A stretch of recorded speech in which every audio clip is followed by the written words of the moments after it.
Modern Warfare 2, published by Activision, developed by Infinity Ward, which this is a single player look at the game, and the game started out 5 years after the events of Modern Warfare 1, and pretty much the idea of the story is a new head of power after the events of Call of Duty 4.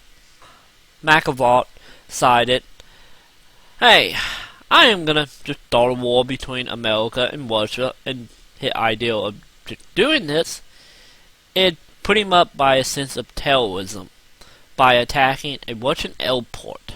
But you might be asking, how did it start a war if McAvoy supposed to be Russian also?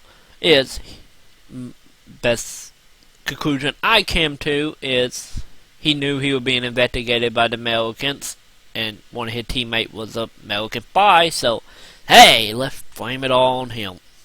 And by leaving a dead American at the scene, which have started a war between Russia and America.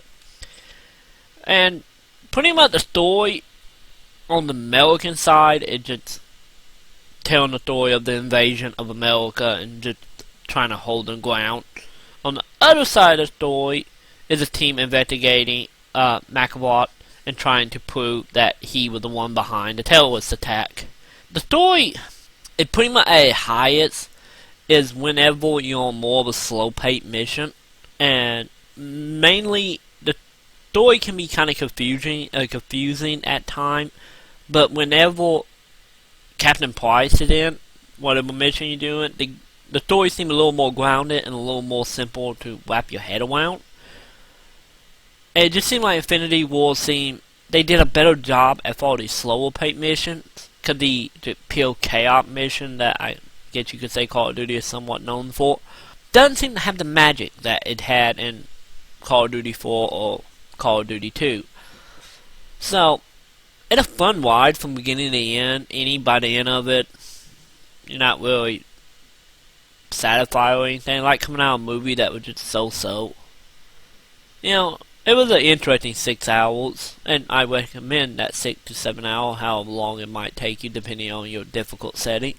But the single player of Modern Warfare 2 is just blah. But it okay, blah, like just sitting back eating popcorn and enjoying it. So overall, I get the single player of Call of Duty, I get 6 now, or Modern Warfare 2 as they want to be called now, a 4 out of 5. So if you picked off at the single player, you got nothing better to do, and you don't want to have just an interesting, or not really interesting, but a fun ride nonetheless, check out the single player. You might enjoy it, or you might come off at me and just like blah, blow my popcorn.